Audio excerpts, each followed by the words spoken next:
إن الحمد لله نحمده ونستعينه ونستغفره ونعوذ بالله من شرور أنفسنا ومن سيئات أعمالنا من يهد الله فلا مضل له ومن يضلله فلا هادي له وأشهد أن لا إله إلا الله وحده لا شريك له وأشهد أن محمدا عبده ورسوله أما بعد فأعوذ بالله من الشيطان الرجيم بسم الله الرحمن الرحيم يا أيها الذين آمنوا اجتنبوا كثيرا من الظن إن بعض الظن إثم ولا تجسسوا ولا يغتب بعضكم بعضا أيحب أحدكم أن يأكل لحم أخيه ميتا فكرهتموه واتقوا الله إن الله تواب رحيم اللهم صل على محمد وعلى آل محمد كما صليت على إبراهيم وعلى آل إبراهيم إنك حميد مجيد اللهم بارك على محمد وعلى آل محمد كما باركت على إبراهيم وعلى آل إبراهيم إنك حميد مجيد সমস্ত প্রশংসা মহান আল্লাহ রাব্বুল আলামিনের জন্য, যিনি আমাদেরকে জুমার সালাত আদায় করার উদ্দেশ্যে মসজিদে সমবেত হওয়ার তৌফিক দিয়েছেন। আমরা বলি আলহামদুলিল্লাহ। দুরূদ ও সালাম প্রেরণ করছি বিশ্ব মানবতার মহান শিক্ষক রাহমাতুল লিল আলামিন মুহাম্মদুর রাসূলুল্লাহ সাল্লাল্লাহু আলাইহি ওয়াসাল্লামের উপর, যার আনিত বিধান অনুসরণ করার মাধ্যমে রয়েছে মানব জাতির জন্য ইহকালীন কল্যাণ এবং পরকালীন মুক্তি। আমি আপনাদের সামনে সূরা হুজুরাত সম্পর্কে, হুজুরাতের শিক্ষা সম্পর্কে আলোচনা করব ইনশাআল্লাহ। ওয়া মা তাওফীক ইল্লা বিল্লাহ আলাইহি তাওয়াক্কালতু ওয়া ইলাইহি উনীব। গত জুমায় সূরা হুজুরাতের 11 নম্বর আয়াতের শিক্ষা পর্যন্ত আলোচনা করেছিলাম। আজকের পর থেকে আলোচনা করার চেষ্টা করব। সূরা হুজুরাতে আল্লাহ রাব্বুল আলামিন মুমিনদের আল্লাহর ব্যাপারে, রাসূলুল্লাহ সাল্লাল্লাহু আলাইহি ওয়াসাল্লামের ব্যাপারে, মুমিনদের পরস্পরের মধ্যে কেমন শিষ্টাচার হওয়া উচিত এই সম্পর্কে শিক্ষা দিয়েছেন। আমরা প্রথম দিকে কি জেনেছিলাম? যে আল্লাহ এবং তার রাসূল সাল্লাল্লাহু আলাইহি ওয়াসাল্লামের ব্যাপারে অগ্রবর্তী হওয়া যাবে না। আল্লাহ এবং তার রাসূল সাল্লাল্লাহু আলাইহি ওয়াসাল্লামের সামনে অগ্রবর্তী হওয়া যাবে না। রাসূলুল্লাহ সাল্লাল্লাহু আলাইহি ওয়াসাল্লামের ব্যাপারে আদব হচ্ছে যে তিনি যে সমস্ত আমল করেন নাই ওই সমস্ত আমল করা যাবে না। এটা হচ্ছে রাসূলুল্লাহ সাল্লাল্লাহু আলাইহি ওয়াসাল্লামের ব্যাপারে আদব। তারপরে মুমিনদের মধ্যে যদি পরস্পরে ঝগড়া হয় তাহলে মীমাংসা করে দেওয়া। মুমিনরা একে অপরের ভাই, মুমিনরা একে অপরকে উপহাস করবে না, মন্দ নামে ডাকবে না, তাকে ঠাট্টা বিদ্রূপ করবে না। এই সমস্ত বিষয় ছিল সূরা হুজুরাতের 11 নম্বর আয়াত পর্যন্ত। 12 নম্বর আয়াতে আল্লাহ রাব্বুল আলামিন বলছেন, ইয়া আইয়ুহাল্লাযীনা আমানু ইজতানিবু, যে হে ঈমানদাররা তোমরা অধিকাংশ অনুমান হতে দূরে থাকো। কাসীরাম মিনাজ যান্নি ইজতানিবু কাসীরাম মিনাজ যান্নি ইন্না বা'দাজ যান্নি ইসমু ওয়া লা তাজাসসু, কারণ কোন কোন অনুমান পাপ এবং তোমরা একে অপরের গোপনীয় বিষয় অনুসন্ধান করো না। ওয়ালা ইয়াগতাব বা'দুকুম বা'দা, এবং একে অপরের গীবত করো না, পরনিন্দা করো না। আইয়ুহিব্বু আহাদুকুম আন ইয়াকুলা লাহমা আখিহি মাইতান ফাকারিহতুমু, তোমরা কি পছন্দ করো যে তোমাদের মৃত ভাইয়ের গোশত ভক্ষণ করা? নিশ্চয়ই এটা তোমরা পছন্দ করো না। ওয়াত্তাকুল্লাহ, তোমরা আল্লাহকে ভয় করো। ইন্নাল্লাহা তাওয়াবুর রহিম, নিশ্চয়ই আল্লাহ রাব্বুল আলামিন তওবা কবুল করেন। এই আয়াতের মধ্যে আল্লাহ রাব্বুল আলামিন তিনটা বিষয়কে বড় অপরাধ হিসেবে উল্লেখ করেছেন, এগুলা থেকে বেঁচে থাকার জন্য বলেছেন। সর্বপ্রথম হচ্ছে অত্যাধিক অনুমান করা, ধারণা করা।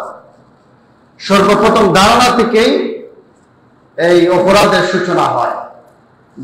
সর্বপ্রথম ধারণা করে, তারপরে গোয়েন্দাগিরি করে।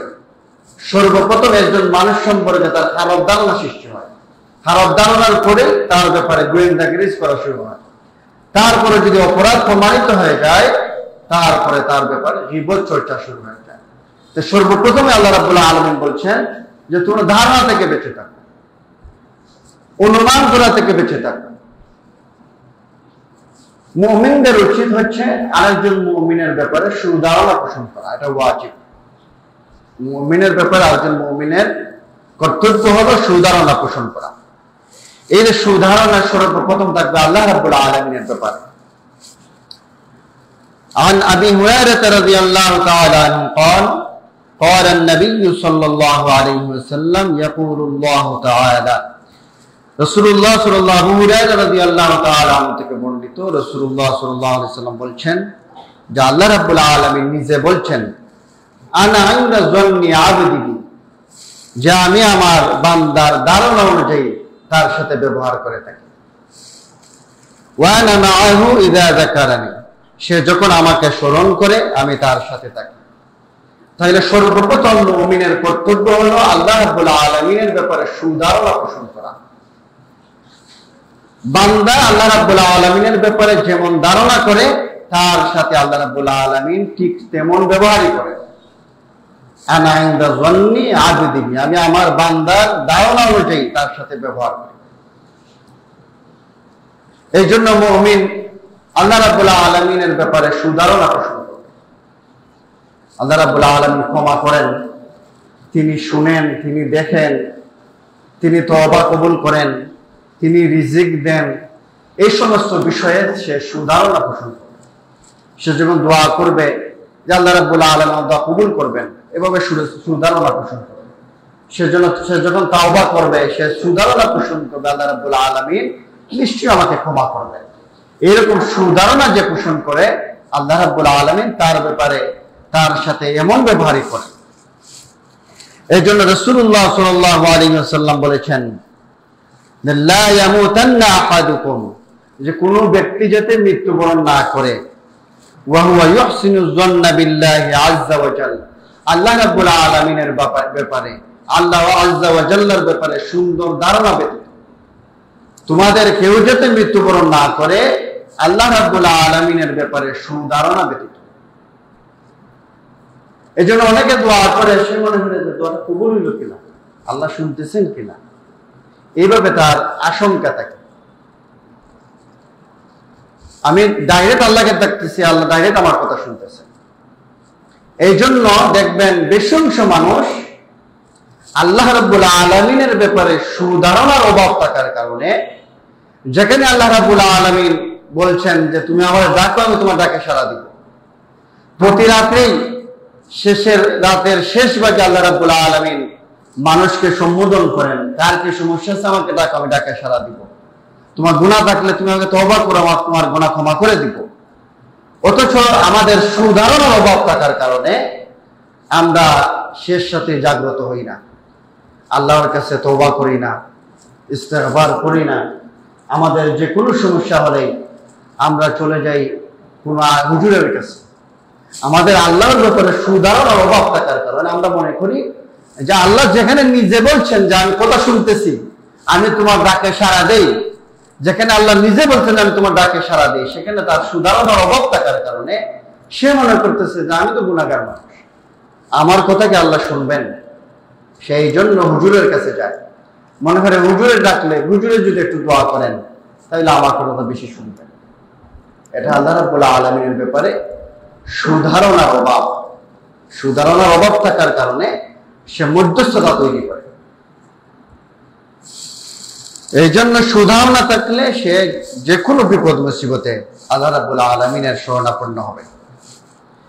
অনুরূপভাবে মুমিনদের প্রতি সুধারণা করা ওয়াজিব। একজন মুমিন আরেকজন মুমিনের প্রতি সুধারণা পোষণ করবে। আমাদের প্রত্যেকেই যদি যে কোনো খবর পাওয়ার পরে, যে কোনো সংবাদ পাওয়ার পরে, বিশেষভাবে তার ভাই সম্পর্কে সে যদি প্রথমে সুধারণা পোষণ করে, তাহলে তা যে কোনো পরিস্থিতিতে আমাদের অন্তরাত্মা যখন সুধারণা পোষণ করবে, তখন আমাদের এই মন মানসিকতা এটাকে অভ্যস্ত হয়ে যাবে, তখন আমাদের খারাপ ধারণা আর আসবে না। আয়েশা রাদিয়াল্লাহু তাআলা আনহার যে ঘটনা, অপবাদের যে বিষয়, মুমিনদের তখন উচিত ছিল মুনাফিকদের খপ্পরে না পড়ে উক্ত অপবাদ শ্রবণের প্রথম ধাপে তাদের উপর সুধারণা পোষণ করা। তারা মুমিনরা মুনাফিকদের খপ্পরে পড়ে, অনেক মুমিনই তারা মুনাফিকের কথা বিশ্বাস করেছিল। এই জন্য আল্লাহ রাব্বুল আলামিন বলছেন, লাউলা ইযা সামি'তুমুহু যান্নাল মুমিনুনা ওয়াল মুমিনাতু বিআনফুসিহিম খায়রান ওয়া ক্বালু হাযা ইফকুম মুবিন। যখন তোমরা একথা শুনলে, যখন মুমিন পুরুষ ও মুমিনা নারীগণ নিজেদের বিষয়ে কোনো ভালো ধারণা করেনি এবং বলেনি এটা সুস্পষ্ট অপবাদ, যখন তোমরা একথা শুনলে তখন কোন মুমিন পুরুষ ও মুমিন নারীগণ নিজেদের বিষয়ে কেন ভালো ধারণা পোষণ করো এবং তোমরা এটা সাথে সাথে এটা বলোনি কেন যে এটা স্পষ্ট অপবাদ। আল্লাহ রাব্বুল আলামিন বলছেন, কথা শ্রবণের সাথে সাথে সেটাকে উত্তমভাবে গ্রহণ করা। কোন মুমিন, কোন আলেম, কোন ইমানদার ব্যক্তি তার সম্পর্কে একটা খারাপ কথা শুনলেন, সাথে সাথে বিশ্বাস করবেন না। সূরা হুজরাতের কথা কি, যে ইনজাকুম ফাসিকুন বিনাবাইন ফাতাবায়ানু, যাচাই বাছাই ছাড়া কথা গ্রহণ করা যাবে না, ফাসিক ব্যক্তির কথা গ্রহণ করা যাবে না। একজন আলেমের বিষয়ে একটা বক্তব্য শোনা গেল, ভালো মানুষ, নেককার মানুষ, মুমিন মানুষ, আমার সাথে সাথে কর্তব্য হবে তার ব্যাপারে সুন্দর ধারণা পোষণ করা। এই জন্য ওমর রাদিয়াল্লাহু তাআলা বললেন, তোমার ভাইয়ের ভিতর থেকে যে কথা বের হয়েছে তাকে তুমি খারাপ অর্থে নিবে না এবং কোনো কথা শোনা মাত্রই উত্তমভাবে গ্রহণ করবে। আমাদের মুমিনদের কর্তব্য হলো সব সময় পজিটিভ চিন্তা করা, মুমিন ভাইদের সম্পর্কে সুন্দর ধারণা পোষণ করা। রাসূলুল্লাহ সাল্লাল্লাহু আলাইহি ওয়াসাল্লাম বলেছেন, ইন্না হুসনুজ যান্না মিন হুসনিল ইবাদাহ, নিশ্চয়ই সুন্দর ধারণা সুন্দর ইবাদতের অংশ। সুধারণা সুন্দর ইবাদতের অংশ। মন্দ ধারণা থেকে বেঁচে থাকা। রাসূলুল্লাহ সাল্লাল্লাহু আলাইহি ওয়াসাল্লাম বলছেন, ইয়াকুম ওয়াজ-যান, তোমরা সন্দেহ থেকে বেঁচে থাকো, অর্থাৎ সন্দেহ করা থেকে বেঁচে থাকো, তার সম্পর্কে সন্দেহ করা থেকে বেঁচে থাকো। ফা ইন্নাজ-যান্না আকযাবুল হাদিস, নিশ্চয়ই সন্দেহ হলো সবচেয়ে মিথ্যা কথা। অর্থাৎ সন্দেহ অনেক সময় মিথ্যার দিকে নিয়ে যায়, এই সন্দেহই একটা মিথ্যা। রাসূলুল্লাহ সাল্লাল্লাহু আলাইহি ওয়াসাল্লাম প্রথম বললেন, ইয়াকুম ওয়াজ-যান, তোমরা সন্দেহ থেকে বেঁচে থাকো। সর্বপ্রথম কাজ হলো মুমিনের ব্যাপারে সন্দেহ পোষণ করা যাবে না। তারপরে রাসূলুল্লাহ সাল্লাল্লাহু আলাইহি ওয়াসাল্লাম বলছেন, ফা ইন্নাজ-যান্না আকযাবুল হাদিস, নিশ্চয়ই সন্দেহ হলো সবচেয়ে মিথ্যা। সবচেয়ে বড় মিথ্যা হচ্ছে সন্দেহ করা। এখন আপনি দেখেন, সালাত আদায় করেন, সিয়াম পালন করেন, নামাজ পড়েন, পাগড়ি পরা মানুষ, আমরা যারা কোরআন এবং সুন্নাহ অনুযায়ী জীবন যাপন পরিচালিত করি, তাদের ব্যাপারে তারা বক্তব্য দেয়, নফল আদায় করলে 10 টাকা করে পাওয়া যায়, 10 রিয়াল করে পাওয়া যায়। কোথায় পাইলেন? সন্দেহ বসে যায়। অন্যান্য ভাইয়েরা বিশ্বাস করতেছে, চক্ষু বন্ধ করে বিশ্বাস করতেছে। আপনি কি নিজে কখনো দেখছেন যে নফল আদায় করলে, জুড়ে আমিন বললে, বুকে হাত বললে, বাঁধলে টাকা দেওয়া হয়? আপনি যে কখনো দেখছেন?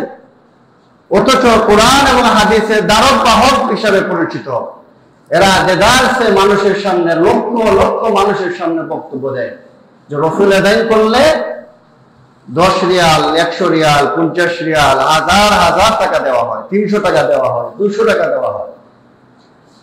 আপনি নিজে কখনো দেখছেন আপনাকে দেওয়া হয়েছে? কোন মসজিদে দেওয়া হয়েছে এরকম কোন প্রমাণ আছে? তাহলে এই যে সন্দেহের বশবর্তী হয়ে আপনি একজন হুজুর বলবার সাথে সাথে বিশ্বাস করলেন,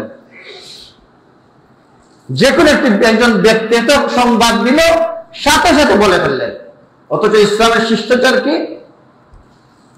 ইসলামের শিষ্টাচার হচ্ছে, আল্লাহ রাব্বুল আলামিনের শিক্ষা হচ্ছে খবর পাওয়া মাত্রই সাথে সাথে গ্রহণ করা যাবে না, যাচাই বাছাই করে গ্রহণ করতে হবে। রাসূলুল্লাহ সাল্লাল্লাহু আলাইহি সাল্লাম কি বললেন? যে ধারণা থেকে বেঁচে থাকো, আর ধারণা করাটাই মিথ্যা।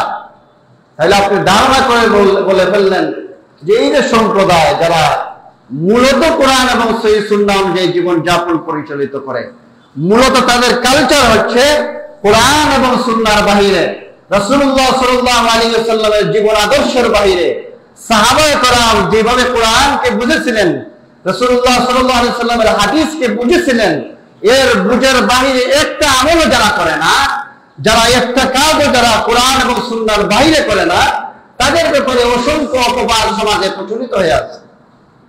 তাদের ব্যাপারে অসংখ্য মিথ্যাচার সমাজে প্রচলিত হয়ে আছে। আর আপনি চক্ষু বন্ধ করে ধারণা অনুযায়ী আপনি কথা বলতেছেন, ধারণা অনুযায়ী বিশ্বাস করতেছেন, ধারণা অনুযায়ী আপনি চাষ চলে কথাবার্তা এবং গীবত চর্চা করতেছেন। আপনি একজনে আরেকজনের সাথে এইভাবে সংবাদ প্রচার করতেছেন ধারণা অনুযায়ী।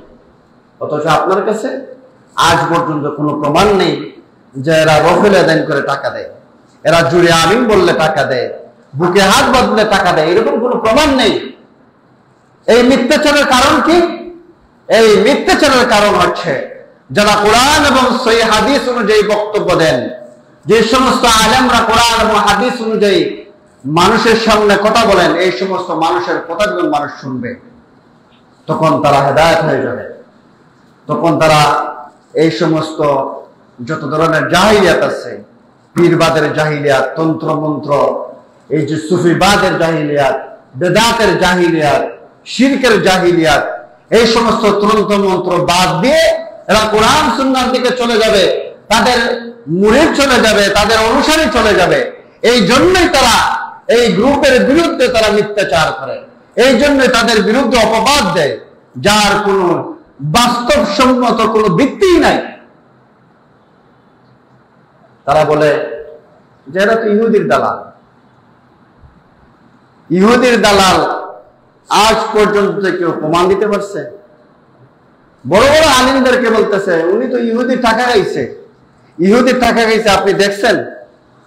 আপনি যখন তৃতীয় পক্ষ ছিলেন, যে যখন টাকা নিয়ে আপনি ছিলেন, তাহলে আপনি কিসের ভিত্তিতে বললেন যে তিনি ইহুদির দালাল? একজন বড় আলেম শেখ আবু বকর জাকারিয়া হাফিজাহুল্লাহ, তিনি চ্যালেঞ্জ দিচ্ছেন যে তুমি যে আমারে বলছো ইহুদির দালাল, তুমি এই কথা এই চ্যালেঞ্জে আসো যে তোমার কথা যদি মিথ্যা হয় তোমার বউ তালাক হয়ে যাবে। আমি এই চ্যালেঞ্জ গ্রহণ করছি যে আমি যদি ইহুদির দালাল হই আমার বউ তালাক হয়ে যাবে। আজ পর্যন্ত কেউ চ্যালেঞ্জ গ্রহণ করে নাই। তাহলে এই সমস্ত কিসের ভিত্তিতে বলতেছে? এই সমস্ত কথা ধারণার ভিত্তিতে বলতেছে। এই সমস্ত কথা তার সাথে মিলতেছে না, মনে করতেছে ইহুদির দালাল। তাহলে রাসূলুল্লাহ সাল্লাল্লাহু আলাইহি ওয়াসাল্লামের শিক্ষা কি? যখন কথা শুনবেন, যখন বক্তব্য শুনবেন, যাচাই বাছাই করে বক্তব্য গ্রহণ করতে হবে। রাসূলুল্লাহ সাল্লাল্লাহু আলাইহি ওয়াসাল্লামের শিক্ষা কি? ধারণা করা যাবে না। ইয়াকুম ওয়াজ্জন ফাইন্না যন্না আকরাবুল হাদিস। এই যে ধারণা করে আপনি ইহুদির দালাল বললেন, এই ধারণা করাটাই আপনি মিথ্যাবাদী, সুস্পষ্ট প্রমাণিত মিথ্যাবাদী। তাহলে যারা মাইক হাতে নিয়ে, যারা 100 টাকা 200 টাকার বিনিময়ে রফেল আদায় করে বলে, এরা কি মিথ্যা বলতেছে না? যে সমস্ত বক্তব্য আপনারা শুনে থাকেন, যারা বলে যে টাকার বিনিময়ে এরা জুড়ে আমিন বলায়, টাকার বিনিময়ে রফেল আদায় করায়, টাকার বিনিময়ে বুকে হাত বাঁধায়, এই সমস্ত আলেম যে বক্তব্য দেন, এরা সত্য বললো না মিথ্যা বললো? সত্য বললো না মিথ্যা বললো? যারা মিথ্যা বললো আপনার নিজের চক্ষু দেখতেছে মিথ্যা বলছে, ধারণা অনুযায়ী কথা বলতেছে। তাহলে আপনি নিজের ইলমে যেটা বলছিলেন যে এই কথাটা মিথ্যে বলতেছে, তাহলে আপনাকে জান্নাতের পথ দেখানোর জন্য যে সমস্ত কথা বলতেছে এটা কি সত্য বলতেছে? এরা যদি এভাবে মিথ্যা বলতে পারে, আরো হাজার হাজার মিথ্যা কথা বলতে পারে যে আপনার চোখে ধরা পড়তেছে না। এই একটা বিষয় আপনার চোখে ধরা পড়লো, আরো অসংখ্য বিষয় আছে যারা মিথ্যা বলতেছে। এই সমস্ত আলেমদের কথা শোনা উচিত কি না উচিত না? যারা ধারণা অনুযায়ী কথা বলে, যারা সুস্পষ্ট মিথ্যা কথা বলে, এই সমস্ত আলেম আপনাকে জান্নাতের পথে নিয়ে যাবে না, জাহান্নামের পথে নিয়ে যাবে। এই জন্য যারা মিথ্যা কথা বলে, যারা ধারণা অনুযায়ী কথা বলে, যারা মানুষকে অপবাদ দেয়, যারা কুৎসারোচনা করে, যারা মাইক হাতে নিয়ে মানুষকে গালাগালি করে, এই সমস্ত আলেম উলামা যারা, এদের বক্তব্য শোনা যাবে না। সুস্পষ্ট মিথ্যা কথা বলতেছে, এরা আপনাকে জাহান্নামের দিকে নিয়ে যাবে। এরা মিথ্যা কথা বলতে তাদের মুখের মধ্যে বাঁধে না। এই জন্য রাসূলুল্লাহ সাল্লাল্লাহু আলাইহি ওয়াসাল্লাম বলেছেন, ইয়াকুম ওয়াজ-যন্না ফাইন্নাজ-যন্না আকযাবুল হাদিস, যে তোমার ধারণা করো না, ধারণা করে কথা বলো না, তোমার ধারণা করাটাই মিথ্যা। মিথ্যাবাদী প্রমাণ হওয়ার জন্য এটাই যথেষ্ট যে তুমি ধারণা করে কথা বলতেছো। লা তাজাসসু, তোমরা একে অন্যের গোপন দোষ খুঁজো না, গোয়েন্দাগিরি করো না এক অন্যের ব্যাপারে। ওয়ালা তাহাসসু, তথ্য নেওয়ার চেষ্টা করো, অন্যের ব্যাপারে কান পেতো না, অনুসন্ধান করো না। ওয়ালা তাবাগাদু, এবং তোমরা একে অপরের প্রতি বিদ্বেষ পোষণ করো না। ওয়া কুনু ইবাদাল্লাহি ইখওয়ানা, তোমরা পরস্পরে ভাই ভাই হয়ে যাও। ভ্রাতৃত্বের সম্পর্কে আল্লাহ রাব্বুল আলামিন আমাদেরকে ঈমানের ভিত্তিতে সম্পর্ক স্থাপন করে দিয়েছেন। মন্দ ধারণার কুফল সম্পর্কে সর্বদা সতর্ক থাকা। অধিকাংশ মানুষের স্বভাব হলো অপর ভাই সম্পর্কে মন্দ ধারণা পোষণ করে, আর এই মন্দ ধারণা বা ভুল ধারণার বশীভূত হয়ে মানুষ একে অপরের প্রতি মিথ্যারোপ করে। যখন আপনি মন্দ ধারণা করলেন, প্রথমে আপনি একজন মানুষের সঙ্গে খারাপ ধারণা করে ফেললেন। এই খারাপ ধারণা করার পরে তখন সে অপবাদ দেওয়া শুরু করে, তখন সে মিথ্যারোপ করা শুরু করে তার ধারণাকে সত্য বানানোর জন্য, এবং নিজেকে সে খুব পরিশুদ্ধ মনে করে। অথচ আল্লাহ রাব্বুল আলামিন বলছেন, ফালা তুযাক্কু আনফুসাকুম হুয়া আ'লামু বিমান ইত্তাকা, তোমরা আত্মপ্রশংসা করো না, তিনি সর্বাধিক অবগত, কে বেশি করে। নিজের ব্যাপারে নিজে খুব ভালো আর অন্য খারাপ, নিজে একমাত্র হক আর সবাই বাতিল, এইভাবে চিন্তা করো না। গোপন দোষ অনুসন্ধান না করা, মানুষের গোপন দোষ অনুসন্ধান করা যাবে না। প্রথম শিক্ষা হচ্ছে মানুষের ব্যাপারে খারাপ ধারণা পোষণ করা যাবে না, সুধারণা পোষণ করতে হবে। একজন মুমিন আরেকজন মুমিনের ব্যাপারে সুধারণা পোষণ করবে। তারপরে রাসূলুল্লাহ সাল্লাল্লাহু আলাইহি সাল্লাম বলেছেন যে তোমরা একে অপরের দোষ খুঁজো না, গোপন দোষ অনুসন্ধান করো না। ইয়া মা'শারা মান আসলামা বিলিসানি, রাসূলুল্লাহ সাল্লাল্লাহু আলাইহি সাল্লাম বললেন, সেই সকল লোক যারা মুখে ইসলাম গ্রহণ করেছ, ওই সমস্ত লোকদেরকে উদ্দেশ্য করে বলছেন, ইয়া মা'শারা মান আসলামা বিলিসানি, ওই সমস্ত লোক যারা তোমরা মুখে ইসলাম গ্রহণ করেছ, ওয়ালাম ইউফদিল ঈমান ইলা কলবি, ঈমান এখনো তোমার অন্তরে প্রবেশ করে নাই। লা তুযুল মুসলিমিনা, তোমরা মুসলমানদের কষ্ট দিও না। ওয়ালা তুআয়্যিরুহুম, তাদের তিরস্কার করো না। ওয়ালা তাত্তাবিউ আওরাতিহিম, তাদের গোপন ত্রুটি অনুসন্ধান করো না। যেই ব্যক্তি গোপন ত্রুটি অনুসন্ধান করবে, এগুলা তার নফসের অসুস্থতা, নফসের রোগ, এই সমস্ত হচ্ছে নফসের রোগ। এবং যেই ব্যক্তি মানুষেদোষ অনুসন্ধান করবে, ফাইন্নাহু মান তাতাব্বা আওরাতা আখিহিল মুসলিম, নিশ্চয়ই যে ব্যক্তি তার মুসলিম ভাইয়ের গোপন ত্রুটি অনুসন্ধান করে, তাতাব্বা আল্লাহু আওরাতাহু, আল্লাহ তার গোপন ত্রুটি অনুসন্ধান করবেন। আপনি আপনার ভাইয়ের গোপন ত্রুটি অনুসন্ধান করবেন, গোপন দোষ অনুসন্ধান করবেন। আল্লাহ রাব্বুল আলামিন আপনার গোপন অসংখ্য বিষয় আছে যেগুলা সমাজে প্রকাশ হয়ে গেলে আপনার সমাজে আর সম্মান থাকবে না, মর্যাদা থাকবে না। তো আপনি আপনার ভাইয়ের গোপন ত্রুটি অনুসন্ধান করতেছেন, আপনার ভাইয়ের গোপন বিষয় অনুসন্ধান করতেছেন, আর আল্লাহ রাব্বুল আলামিন আপনার দুষ্ত্রুটি অনুসন্ধান করা লেগে যাবে। এবং আল্লাহ রাব্বুল আলামিন যদি কারো কোনো দোষ অনুসন্ধান করেন, তিনি তাকে অপমানিত করবেন, যদিও সে তার নিজের ঘরের মধ্যেই থাকে। আল্লাহ রাব্বুল আলামিন তাকে অপমান করবেন। রাসূলুল্লাহ সাল্লাল্লাহু আলাইহি ওয়াসাল্লাম বলেছেন, যে ব্যক্তি কোনো কওমের লোকদের কথাবার্তা শুনে অথচ এই লোক চায় না তার কথা সে শুনুক, সে হয়তো এখান থেকে পালিয়ে বেড়াচ্ছে, সে চায় না এই ভাইটা তার কথাগুলো শুনুক, কিন্তু তারপরও কান পেতে থাকে কথা শুনে, কিয়ামতের দিন আল্লাহ রাব্বুল আলামিন কানে গলিত সীসা ঢেলে দেওয়া হবে, তার কানের মধ্যে গলিত সীসা আল্লাহ রাব্বুল আলামিন ঢেলে দিবেন। যেই ব্যক্তি মানুষের কথা আর পেতে শুনে, হয়তো কোথা দূর গেছে দুজন ব্যক্তি, চাইতেছে যারা আরো দুজন ব্যক্তি কথা না শুনো, কিন্তু তারপরে কান পেতে কথা শুনতেছে, এরকম স্বভাব আমাদের সমাজের মধ্যে আছে। রাসূলুল্লাহ সাল্লাল্লাহু আলাইহি ওয়াসাল্লাম বলেছেন, নিশ্চয়ই তুমি যদি মানুষের গোপন দোষ অনুসন্ধান করো, অর্থাৎ তার কি গোপন গুনাহ আছে তা করতে থাকো, তবে তুমি তার চরিত্র নষ্ট করে ফেলবে, অর্থাৎ তার মান সম্মান সামাজিক অবস্থান ক্ষতিগ্রস্ত করবে, অথবা তুমি নষ্ট করে দেওয়ার কাছে কাছে পৌঁছে যাবে। আব্দুল্লাহ ইবনে মাসউদ রাদিয়াল্লাহু তাআলার নিকট জৈনব ব্যক্তিকে আনা হলো, যার দাড়ি থেকে তখন মদের ফুটা ঝরছিল।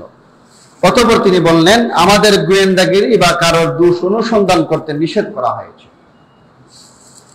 তবে আমাদের নিকট কোনো কিছু প্রকাশ পেলে তখন সেজন্য আমরা তাকে পাকড়াও করতে পারি। এই জন্য কারো গোপন দোষ অনুসন্ধান না করা, তার ঘরে অনুমতি ছাড়া উকি না মারা, ঘরের মালিক যদি তার এই কাজ করার জন্য, যারা উকি মেরে কথা শুনে, এই কাজ করার জন্য যদি তার চোখ ফুটো করে দেয়, এর জন্য তার কোনো ক্ষতিগ্রস্ত হবে না, গুনাহগার হবে না। আবু হুরায়রা রাদিয়াল্লাহু তাআলা থেকে বর্ণিত, তিনি বলেন, রাসূলুল্লাহ সাল্লাল্লাহু আলাইহি ওয়াসাল্লাম ইরশাদ করেছেন, কোন ব্যক্তি অনুমতি ছাড়া তোমার ঘরে উকি মারলে, অথবা তুমি কুচি পাথর অথবা কঙ্কর মেরে তার চোখ ফুটো করে দিলে, এতে তোমার কোনো গুনাহ হবে না। এই জন্য কারো ঘরে উকি মেরে কথা শোনা, কারো গোপন কথা শোনা যাবে না। তারপরে 3 নম্বর শিক্ষা হচ্ছে, গীবত করা যাবে না। ওয়ালা ইয়াগতাব বা'দুকুম বা'দা। আর গীবতকে আল্লাহ রাব্বুল আলামিন এত নিকৃষ্ট বলেছেন যে, আইয়ুহিব্বু আহাদুকুম আইয়াকুলা লাহমা আখিহি মাইতান ফাকারিহতুমু। এটা হচ্ছে মৃত ভাইয়ের গোশত খাওয়ার মতো। আর মৃত ভাইয়ের গোশত খাওয়াটা সবাই আমরা অপছন্দ করি, কেউ এটা পছন্দ করে না। কিন্তু যারা গীবত করে, যারা পরনিন্দা করে, এরা মৃত ভাইয়ের গোশত ভক্ষণ করে। এই জন্য আল্লাহ রাব্বুল আলামিন বলছেন, ওয়াইলুল লিকুল্লি হুমাযাতিল লুমাযা, যে দুর্ভোগ তাদের জন্য যারা মানুষের সামনে এবং পিছনে নিন্দা করে। অনেক মানুষ আছে, এরা টুটখাটা মানুষ, এরা বলতেছে যে না, আমি তোমার সামনে বলতেছি, সামনে অপমান করে এবং সামনে দোষগুলা বলতেছে, সে মনে করতেছে এটা গীবত হয় নাই। তো আল্লাহ রাব্বুল আলামিন বলছেন, ওয়াইলুল লিকুল্লি হুমাযাতিল লুমাযা, দুর্ভোগ তাদের জন্য যারা মানুষের সামনে এবং পিছনে নিন্দা করে। পিছনেও নিন্দা করা যাবে না, কারো সামনেও নিন্দা করা যাবে না, কারো দোষ ত্রুটি অনুসন্ধান করা যাবে না, কারো ব্যাপারে খারাপ ধারণা পোষণ করা যাবে না, এবং তার অবর্তমানে সে নারাজ হয়, সে অসন্তুষ্ট হয়, এরকম কোনো কথা বলা যাবে না। রাসূলুল্লাহ সাল্লাল্লাহু আলাইহি ওয়াসাল্লাম বলছেন যে, আন আবি হুরায়রা রাদিয়াল্লাহু তাআলা আনহু قال, আবু হুরায়রা রাদিয়াল্লাহু তাআলা থেকে বর্ণিত, তিনি বলেন, কিরা ইয়া রাসূলুল্লাহ মাল গীবা, প্রশ্ন করা হলো আল্লাহর রাসূল সাল্লাল্লাহু আলাইহি ওয়াসাল্লাম, গীবত কি? قال ذكرك اخاك بما يكره। রাসূলুল্লাহ সাল্লাল্লাহু আলাইহি ওয়াসাল্লাম বললেন, তুমি তোমার ভাইকে এমন ভাবে স্মরণ করো যা সে অপছন্দ করে, এটাই হচ্ছে গীবত। প্রশ্নকারী বলল, যদি আমার কথাটি তার মধ্যে সত্যি থাকে, এটাকে গীবত হবে? রাসূলুল্লাহ সাল্লাল্লাহু আলাইহি ওয়াসাল্লাম বললেন, এটাই গীবত। আর যদি তার মধ্যে এই দোষটা না থাকে আর তুমি বলো, এটা হচ্ছে তহমত, তাকে অপবাদ দেওয়া।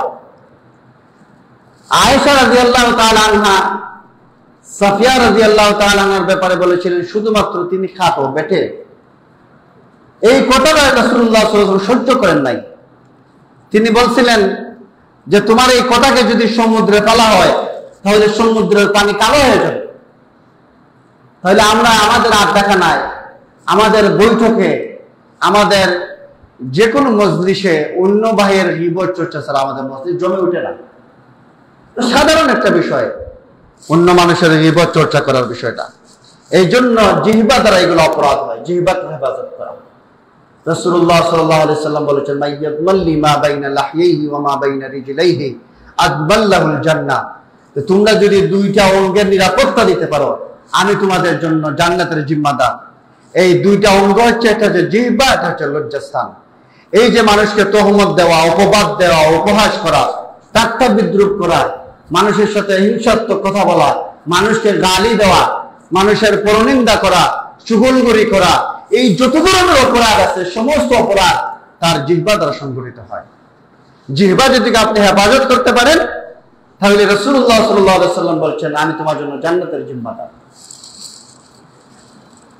রাসূলুল্লাহ সাল্লাল্লাহু আলাইহি ওয়াসাল্লাম বলছেন, উকবা ইবনে আমির রাদিয়াল্লাহু তাআলা থেকে বর্ণিত, তিনি বলেন যে আমি বললাম, হে আল্লাহর রাসূল সাল্লাল্লাহু আলাইহি ওয়াসাল্লাম, মুক্তি কি, নাজাত কি? তিনি বললেন, তোমার কথাবার্তাকে নিয়ন্ত্রণ রাখো, তোমার ঘর তোমার জন্য পর্যাপ্ত হোক, ঘরে অবস্থান করো, হয়তো বাহিরে বের হয় না, এবং তোমার পাপের উপর কান্না করো।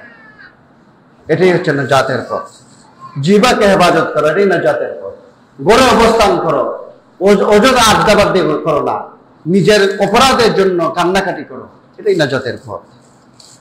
عن أبي هريرة رضي الله تعالى عنه قال سئل رسول الله صلى الله عليه وسلم আবু হুরায়রা রাদিয়াল্লাহু তাআলা আনহু থেকে বর্ণিত, তিনি বলেন, আল্লাহর রাসূল সাল্লাল্লাহু আলাইহি ওয়াসাল্লামকে জিজ্ঞাসা করা হলো, আন আকতারি মা ইউদখিলুন নাসাল জান্নাহ, বেশি অংশ মানুষ কি জন্য জান্নাতে প্রবেশ করবে হে আল্লাহর রাসূল সাল্লাল্লাহু আলাইহি ওয়াসাল্লাম?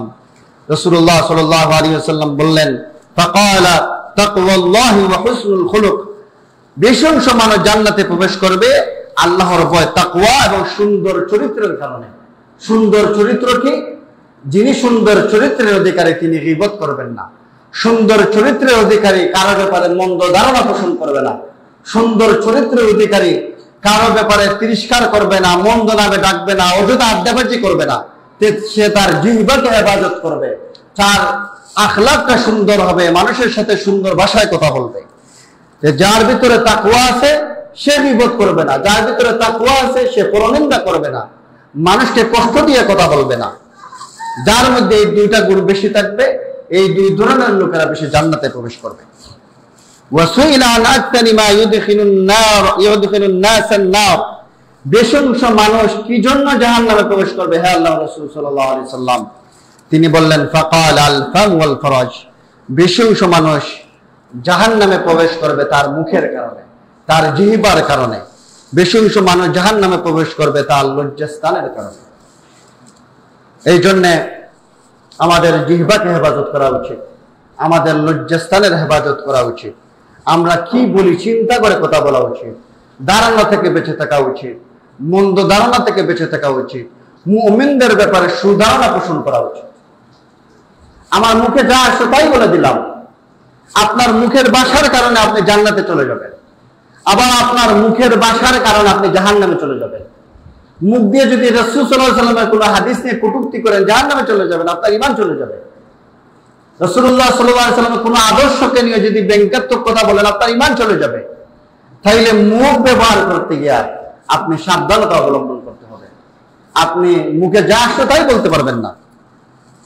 আনাস রাদিয়াল্লাহু তাআলা থেকে বর্ণিত, রাসূলুল্লাহ সাল্লাল্লাহু আলাইহি ওয়াসাল্লাম বলেছেন, আমার পরওয়ারদিগার যখন আমাকে মিরাজে নিয়ে গেলেন, তখন আমি কতিপয় লোকের নিকট দিয়ে গমন করলাম, যাদের নখ ছিল তামার, তা দ্বারা তারা নিজেদের মুখমণ্ডল ও হব আশ্রয় ছিল। আমি জিজ্ঞাসা করলাম, হে জিব্রাইল, এরা কারা? তিনি বললেন, ওই সকল লোক যারা মানুষের মাংস খেত এবং তাদের ইজ্জত আবরুর হানি করত। মানুষের মাংস খেত বলতে গীবত চর্চা করত। আল্লাহ রাব্বুল আলামিন আমাদের গীবত চর্চা থেকে হেফাজত রাখুন। আল্লাহ রাব্বুল আলামিন আমাদের মন্দ ধারণা থেকে হেফাজত রাখুন। আমাদের মুখকে যাতে সুন্দরভাবে ব্যবহার করতে পারি, খারাপভাবে যাতে আমরা মুখকে ব্যবহার করি না। আল্লাহ রাব্বুল আলামিন আমাদের সুন্দর আচরণগুলা দেখেন, আমাদের সুন্দর আমলগুলা দেখেন, আমরা যাতে মানুষকে উপহাস না করি, আমরা যাতে মানুষকে কটাক্ষ করে কথা না বলি, মানুষকে নিন্দা করে কথা না বলি, ইন্নাল্লাহা লা ইয়ানজুরু ইলা সুওয়ারিকুম ওয়া আমওয়ালিকুম। আল্লাহ রাব্বুল আলামিন মানুষের দ্বন্দ্ব দেখেন না, মানুষের চেহারা দেখেন না। ওয়ালা ইয়ানজুরু ইলা কুলুবিকুম ওয়া আমালিকুম। মানুষের অন্তরের অবস্থা দেখেন, মানুষের আমলের অবস্থা দেখেন। এই জন্য আমাদের আমলকে সুন্দর করা উচিত, আমাদের অন্তরকে পরিশুদ্ধ করা উচিত। আল্লাহ রাব্বুল আলামিন আমাদেরকে সুন্দর আচরণ করার, সুন্দর চিন্তা ভাবনা করার, আমাদের খারাপ চিন্তা থেকে বেঁচে থাকা তৌফিক দান করুন রাব্বুল আলামিন।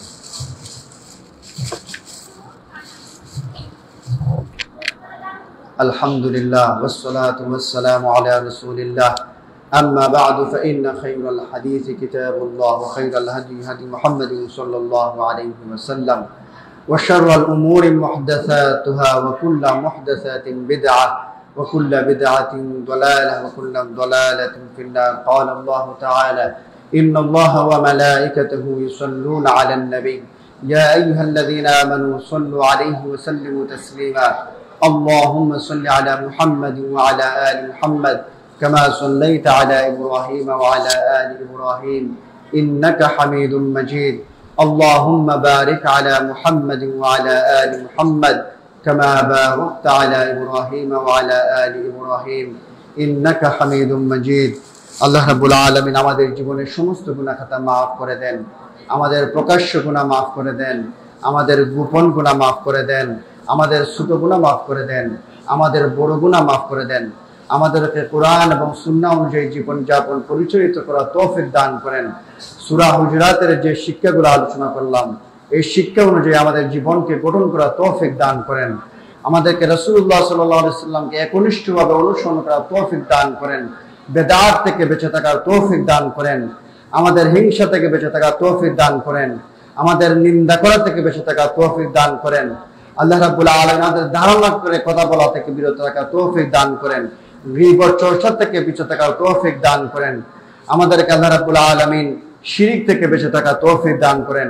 আমাদের মধ্যে যারা অসুস্থ আছে আল্লাহ রাব্বুল আলামিন তাদেরকে সুস্থতা দান করেন। যারা বিপদ মুসিবতে আছে তাদের বিপদ মুসিবত থেকে মুক্তি দান করেন। আমাদের এই মসজিদকে যারা টাকা দিয়ে, পয়সা দিয়ে, বুদ্ধি দিয়ে, পরামর্শ দিয়ে যারা যেইভাবে সহযোগিতা করতেছে আল্লাহ রাব্বুল আলামিন সবাইকে কবুল করে নেন। আমাদের উচিত এই সমস্ত মসজিদ যেখানের মধ্যে বেদাত মুক্ত, শিরক মুক্ত, যেখানের মধ্যে কোরআন এবং সুন্নাহ অনুযায়ী যে সমস্ত মসজিদ পরিচালিত হয়, এই সমস্ত মসজিদে আমাদের টাকা দিয়ে, শ্রম দিয়ে, বুদ্ধি দিয়ে সার্বিকভাবে আমাদেরকে সহযোগিতা করা উচিত। এই সমস্ত মসজিদে আল্লাহ রাব্বুল আলামিন আমাদেরকে কবুল করুন। আমাদের মধ্যে যারা কবরস্থ হয়ে গেছে তাদের কবরকে জান্নাতের বাগান বানিয়ে নেন। রব্বানা তাকাব্বাল মিন্না ইন্নাকা আনতাস সামিউল আলিম ওয়া তুব আলাইনা ইন্নাকা আনতাত তাওয়াবুর রহিম। ইন্নাল্লাহা ইয়া'মুরু বিল আদলি ওয়াল ইহসান وإيتاء ذي القربى وينهى عن الفحشاء والمنكر والبغي يعظكم لعلكم تذكرون فاذكروني أذكركم واشكروا لي ولا تكفرون.